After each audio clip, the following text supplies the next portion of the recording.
Bonjour à tous. Alors, je voudrais vous parler des enchères intelligentes dans Google Ads, qui ne sont pas si intelligentes que ça. Elles sont mathématiques et il faut bien le comprendre pour les utiliser à bon escient. Les enchères intelligentes, pour rappel, c'est tout ce qui n'est pas du CPC manuel, c'est-à-dire que vous ne définissez pas l'enchère vous-même, c'est Google qui va la définir pour vous, que ce soit en maximiser les conversions, maximiser la valeur de conversion avec, par exemple, des CPA cibles ou des ROAS cibles pour le e-commerce. Vous avez ces deux-là dont je ne parlerai pas, mais qui sont assez anecdotiques. Donc, dans quel cas ces enchères intelligentes, ça va fonctionner? C'est ça qu'il faut bien comprendre. C'est que d'une part, ça va fonctionner si vous avez une cinquantaine de conversions par mois. C'est-à-dire que vous avez un historique de données et Google, du coup, peut se servir de cet historique pour aller chercher les bonnes personnes, celles qui vont convertir.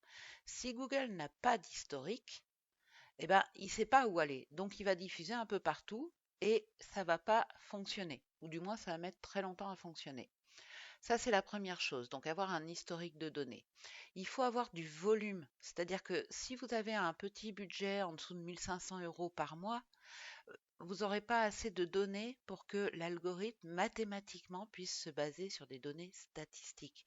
Donc les enchères intelligentes, elles vont très bien fonctionner, soit pour un compte qui a un historique ancien, soit pour un compte qui a un gros budget et qui génère énormément de clics par mois.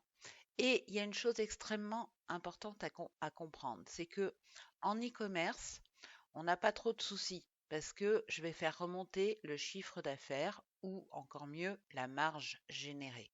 Donc, Google va pouvoir se baser sur cette information qui est valable.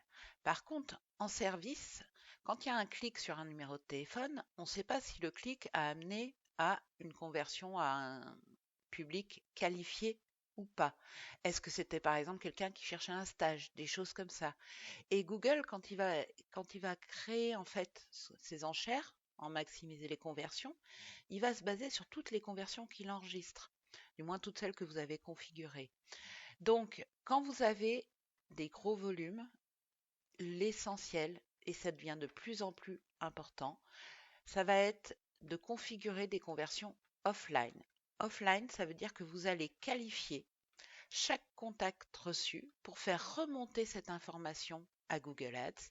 Et là, si vous avez ce système de suivi, de tracking avancé avec ces conversions qui vous permettent de dire ce contact-là, par exemple, il était pertinent, celui-ci ne l'était pas, là, oui, les enchères intelligentes, elles vont être capables de vous donner de très très bons résultats. Mais soyez conscient que si toutes ces conditions ne sont pas réunies, vous avez souvent intérêt à rester au moins les 3 premiers mois en enchères manuelles au CPC manuel avant de tenter un passage, par exemple, sur maximiser les conversions. Voilà, n'hésitez pas à vous poser vos questions en commentaire sur les stratégies d'enchères. C'est un point qui est souvent mal compris, mal utilisé. J'y répondrai autant que possible. Bonne journée!